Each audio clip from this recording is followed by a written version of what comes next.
It's that Cinderella story that every so often we tend to hear.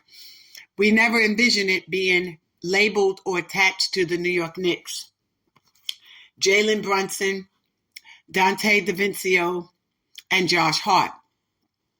They seem to be the new trio. In fact, if you look online at certain advertisements and posts, you'll even see a picture of Rushmore, Mount Rushmore, with Jalen Brunson's face on it. But as a native New Yorker, and also one who is in the sports field, we take issue with individuals telling us in New York who our heroes are. There's nothing wrong with acknowledging that the Nova Three have in fact been contributors to the successes of the New York Knicks, but they're not the end-all be-all, and we definitely don't give them credit for getting New York to the playoff, especially in light of the 4-2 run against the Philadelphia 76ers. So what are we dealing with here? Not one of those individuals are in fact a native son, and that is indicative of New York players, particularly for the Knicks, where our point guards are generally born, fed, and bred New York. The likes of a Mark Jackson, the Kenny Andersons, and of course, Rodney Strickland, who himself has an indirect connection to Villanova. You see, Rodney Strickland was a point guard for the New York Knicks. I think he ranks number 17 in the league in the history of the NBA for assists. He has not ordinarily been recognized by many for the contributions that he made to the New York Knicks outside of New York. But the native Bronxite was coached by no one other than Steve Lappas at Harry S. Truman High School in the Bronx. Lapp went on to coach at Villanova. So when we hear Villanova consistently associated with three of New York ballers, our anchors go up and down like the oceans that govern and surround New York Island, Manhattan, and East Long Island. So here's where we are. What role, if at all, has Jalen Brunson, Devontae, I call him Devontae, just mixing and playing with his name, is Dante with all due respect, and Josh Hart brought to New York? They have done exceedingly well, but are they great? No. There's no doubt that while at Villanova, these men were successful in their run to attain a championship, not once, but twice. But then we look to the 2018 draft, where Dante went 17 and Jalen Brunson went 33. We look to why many would have preferred that New York got CJ McCollum. I was getting ready to say Stroud. You know, I'm a Stroud girl. Yeah, but that's a different show for a different time. CJ McCollum's Pelican, Louisiana. So I've been taking time, both as a journalist and also as a native New Yorker, bona fide, born, fed, and bred. Notwithstanding, grew up in a household where we only recognize to this day one team and one team only. We've only been the New York Knicks, orange and blue, Madison Square Garden too. We've given very little, if any, credence, respectfully, to the Brooklyn Nets, because for most of us, you see, the Brooklyn Nets identified as New Jersey Meadowlands. So when you grew up in a household like I did, that's all you knew. So now we're dealing with something new. What is new? For almost the first time in decades, the successes of the New York Knicks are not on the shoulders, if you will, of bona fide New Yorkers. Make no mistake, we are clearly aware that Jalen was born over the bridge in New Jersey, Brunswick to be in fact, but he was raised in Illinois, a graduate of Stevenson High School. And yes, while Rick, his father, played for the New York Knicks among several other NBA teams, and is born and raised in Syracuse, he's not what we would call a bona fide New Yorker for purposes of associating him with the Knicks. Usually those starting fives come from our boroughs, Bronx, Brooklyn, Manhattan, Staten Island, and or Queens. And that is the association that the likes of the Patrick Ewings, the Kenny Andersons, Kenny Smith, Nate Archibald, we used to call Tiny, that they have. And of course, Rodney Strickland, to name a few. So when people, outsiders particularly, tell us as New Yorkers who our heroes are, well, we take issue with that. Indeed, we do. So to Slam Magazine and to people down in Miami at the Herald and several other outsiders, don't tell us who our heroes are. Don't tell us who we ought to root for. Don't tell us whose shoulders we stand on. Whatever you do, recognize always, every single day, the NBA way is that New York's choose who our heroes are. And with all due respect, it's not the trio. New York Knicks have always played as a squad, as a team. Amongst that team has been leadership by our native sons. And our native sons have again been born, fed, and bred, many of them dead New Yorkers. Okay? And that's how we see them. And with all due respect, Villanova, the last I learned, is in Pennsylvania. It's not in New York. And even wherein these individuals lived in Cherry Hill, it's not New York City. And so while native New Yorkers are very impressed with the progress that has since been made, we recognize that from 1992 to 2000, there has not been consecutively this type of run to enter a semifinal playoff.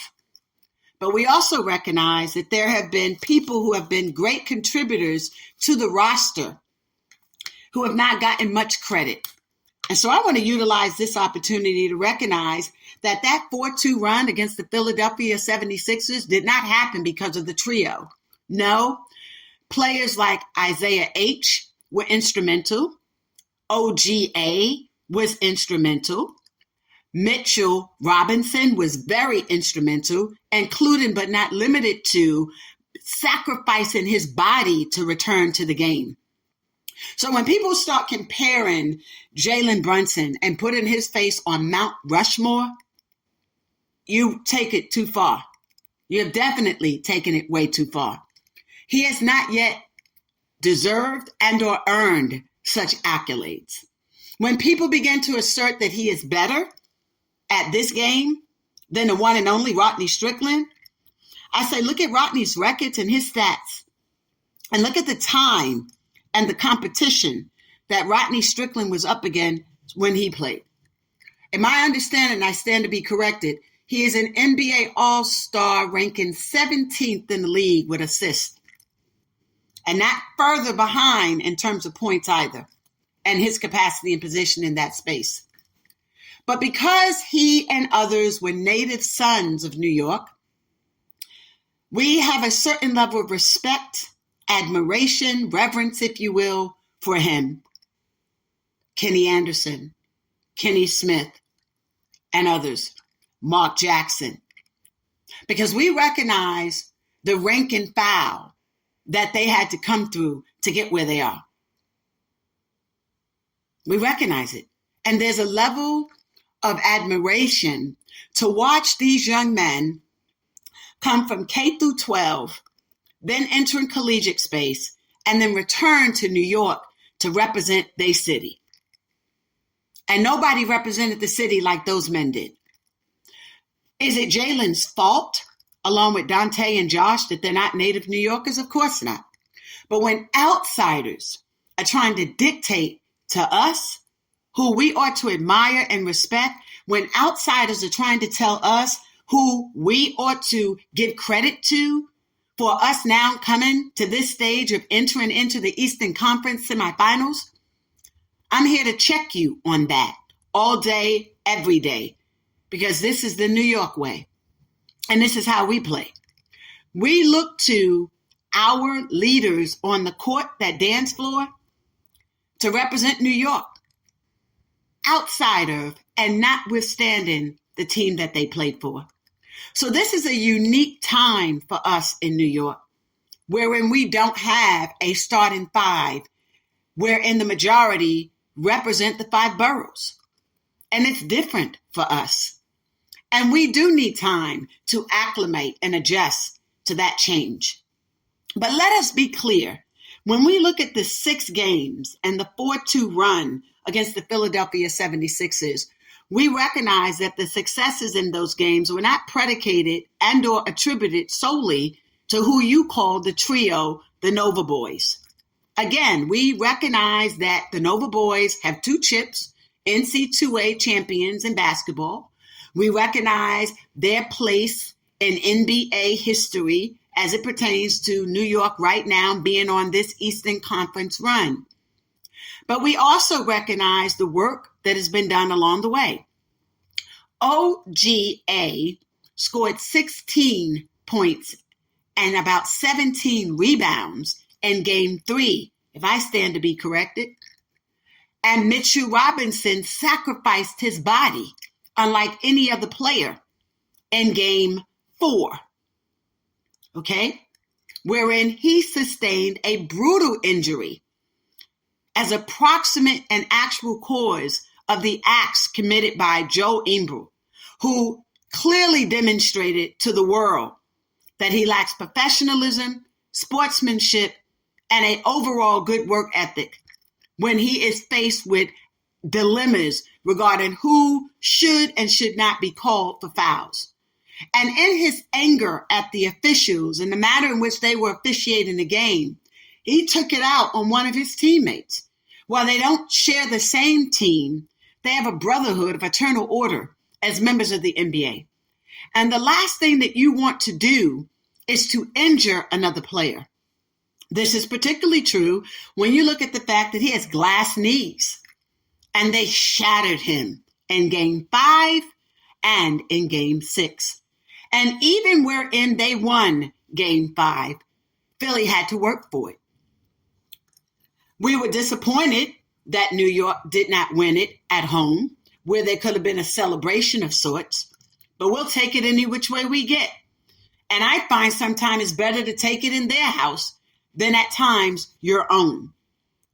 But when we look at the entire New York roster, and being aware most rosters are 13 to 15 players, but when you look at the entire New York rosters from the starting to the bench, we have a great team, and they must be recognized as a team. There are no big I's and or little U's. They are a team. There are no trios, no quads, no heroes. They are a team. And let us be clear. Wherein New York had 28 seconds left to the game and had an opportunity to take it in Game 5, the very person to whom you all are now giving all these accolades is as much responsible for the team's inability to close that game and win. Yes, we will recognize the mistakes or the errors, if you will, that were made by Mitch with the foul, Josh Hart. We will also recognize the fact that when the game went into overtime, Game 5, that it was Jalen who forgot that he had teammates. It was Jalen who thought it was the Jalen Brunson show. And New York suffered a brutal loss at home because of it. Sometimes when you're that close and that far away, it's as brutal as if you lost by 20 or 30 points, right? Okay. Jalen has not demonstrated consistency in his game either. There are times when he faces difficulty being guarded by the likes of LeBron James, who is almost twice his age, Joel, Guinness, and many, many others in the league. And I believe he is going to suffer the same fate if he doesn't play as a member of a team when he goes up against Indiana. Now, here's the question. How did Indiana even get here? On February 25th, after the NBA All-Star break, as well as going into the NBA All-Star break, the rankings were as follows. Philadelphia, New York, and Indiana, 4, 5, and 6 in the Eastern Division. We just knew that Indiana would fall short and enter the pit, the play-in tournament. That didn't happen. So there are a lot of us that are questioning some incidences that transpired along the way that would ultimately lead to Indiana playing, including but not limited to injuries, and also how they set up the teams to be played. The brackets, as some of us would refer to. How the Sixers got the Heat, the Bucks ended up with Indiana, and so on and so forth. And how, compellingly, Boston got blown out. No one would have envisioned Boston not being in it, and as much as we didn't think that the Timberwolves would not. Because, as you know, they led the series, Western and Eastern Conference, going into All-Star break. And even several weeks after All-Star break. So what really happened that created this Cinderella story of sorts that has now allowed New York to do now what they have not done consecutively since 1992 to 2000? They've played as a team. So it is critically imperative that media and others ceased asserting that a trio got us to a 4-2 lead to put us in the position that we are in now. As a native New Yorker, born, fed, and bred, we only have one basketball team. It's always been blue and orange. The New York Knicks. Madison Square Garden. For newbies, you recognize Brooklyn. But for most of us born, fed, and bred, or people like myself whose parents and grandparents lived for the game, if you will, we recognize, then and now, that the Brooklyn Nets were really New Jersey. And that's a different show for a different time, because the politics and the business that surrounded getting them to New York is an entire different topic, to include but not be limited to gentrification and misplacement and displacement, all in an effort to secure land and property that would allow for a new arena to be built. And I said it. And that's that on that subject. So we don't necessarily agree at any point that Brooklyn Nets truly represent and or embody New York as we know it. The New York Knicks have always done that for us. So when someone begins to compare Jalen and put him on Mount Rushmore and remove Rodney Strickland's face, that's a problem. And here's the answer. He has not yet earned that. He will never earn that. Rodney Strickland is New York. He is the Bronx. And I said this, and I'll say it again. He and Jalen have a lot in common. Rodney Strickland is a native New Yorker, attended Harry S. Truman High School in the Bronx. He was coached by no one other than Steve Lapis. Coach Laps would go on to coach at Villanova. Okay? So there's an indirect relationship between these two. And Strick could have gone to Villanova to play. He did not. But he did return to New York, as has many others. This particular squad is a good squad, but they're not a great squad. This particular squad that's playing now in this particular 23-24 series is effective at what they're doing, but they have a lot of ineffectiveness in doing what they do. There's selfishness in this game.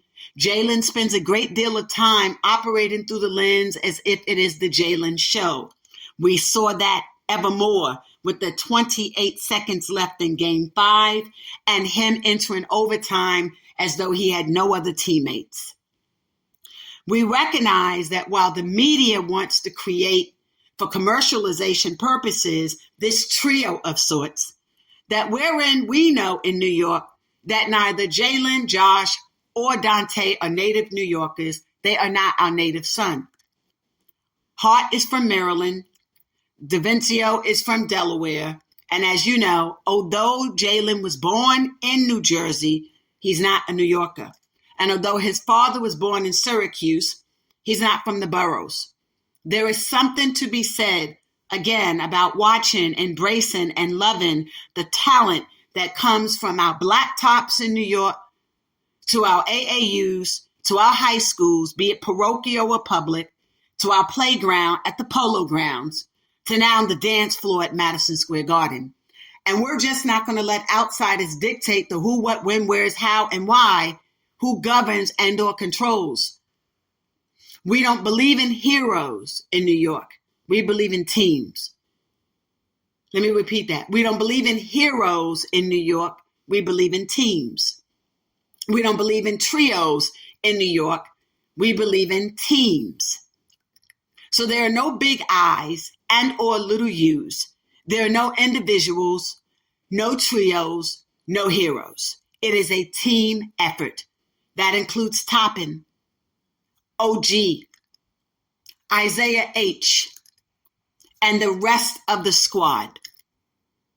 And we have to respect that, including but not limited to Julius Randle. And on January 28th, when Julius sustained the injury, I said to everyone in a post at Lisa Hampton _ on Twitter, he was out for the season. I had information as it pertained to the nature and the severity of his injury. That would also include what it would take to get him back on the dance floor. And although many people, including reporters for athletics, ESPN, CBS Sports, all came and asked me, and I told them what I thought. Many of them, when they saw me hashtag New York Forever, they inquired, DM'd.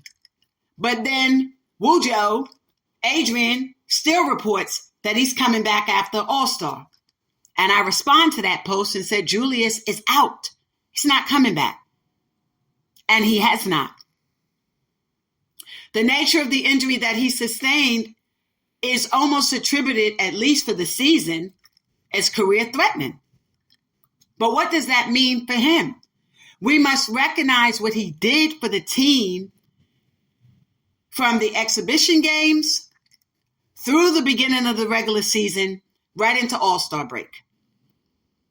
We don't get to be dismissive of any one player based on injuries and or how they play in a specific game. We don't get to say that because Jalen has scored 41 points here or there, 38 points here or there, that ultimately now he's carrying the New York Knicks. Contrary to your statements and misbelief, he is not carrying the New York Knicks. The Knicks are carrying themselves as a team. That's the spirit of New York. That's the spirit of the fan base of New York. We don't operate in individualism.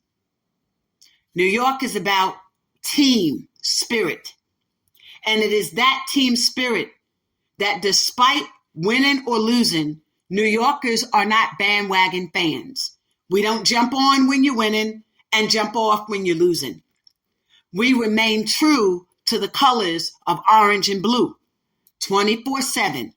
That's who we are and that's what we do. So we're not going to allow outsiders like Sport and News, Slam, Sports Illustrated, Miami Herald, and other writers, commentators, and networks to interfere in our business and tell us in New York who our heroes are. With all due respect, we are grateful for the work that the trio is doing as a collective. But the collective isn't predicated upon three people. If that be the case, then the collective, ideally for the 4-2 series, would look like this. Jalen, OG, and Mitchell Robinson. And on some nights, Isaiah H., OG, and Mitchell Robinson. And on others, Josh Hart, Jalen, and Mitchell Robinson. You get my point. Who might be the common denominator? Jalen. and he should be. He's the point guard. But we've been able to see him fail in that position when he has to go up against the likes of even a LeBron, who's almost twice his age, a Joel Embiid, a Guinness, and I could give you an entire list. He is still learning. There are reasons why people thought New York would have fared better with CJ McCollum. So let's talk about this. What is really the outcome of Indiana winning this series? When you look to February 25th, the standings, it looked like this: 4, 5, and 6. The Sixers, New York, and Indiana. When you look to the NBA All-Star voting, the number one guard that everyone wanted was Tyrese. You look to the 5th and the 6th, it was Tyrese Maxey, the Sixers, and Jalen. With the help of media, Jalen was able to move from 6th to an alternate, which is unconscionable, unfair, nepotism, and a host of other things, because that's not how it's supposed to work. It's always supposed to immediately go to slots 2 to 3. And if a 4th is available, and because 2 is not, then 3 and 4. But for reasons which we all understand and know, he moved to that slot. We did not respect the votes of the fans. People like Shaquille O'Neal, Kenny Smith, and even Charles Barkley and TNT used that platform to personally advocate for Jalen to be an alternate. But at the end of the day, he's going to have to face Boom Baby, Tyrese, H. What might that look like? Okay? They could be as brutal on the dance floor as the Sixers were. New York struggled to win against the Sixers. New York struggled to win against the Sixers, who at best only had 2 players really performing, Tyrese and Joel. A team, but the emphasis was on Tyrese and Joel in terms of their athleticism for the majority of the series. In a 4-2 victory, and look at how close those games were, each and every one of them were between 3 to 7 points from games 1 through game 6. New York struggled. Will New York face the same obstacles? Will New York be in the same position to defeat the Indiana Pacers, Boom Babies? We hope so, for more than one reason. One of the reasons also is we don't want to give Indiana bragging rights for the WNBA either. We cannot have them win and then use that as a means or catalyst, if you will, to advance the Indiana Fever's position, because we already know what we're dealing with the overhype of Caitlin Clark. We don't want that. So we're watching to determine the politicism, if at all, and how this series is going to go. And whether or not Indiana pulls this off, and what, if any, the role of the officiators will be in determining the victory. Because we all know that the officials were not on their game in the 4-2 series with New York and Philadelphia. And I suspect that they would have pulled the same stunt in game 6, if they could have, in Philly, to give Philly that game, but for the way in which New York responded in the other game, where we showed up in Philly. And maybe the officials took note. So if they're playing by the rules and there's no issues with the officiating of the game, and if Vegas does not have a say, then we suspect New York should be able to pull this off. I don't like predictions per se, but I do predict on occasion, and I'm going to give it to my team, my home team. New York is the only way. The only way. Thank you for joining me today on this episode of Field to Rim, brought to you by Seltzer Sport. This is Lisa Hampton. Love is selflessly authentic, having all money, power, talent, opportunities now. _ on Twitter.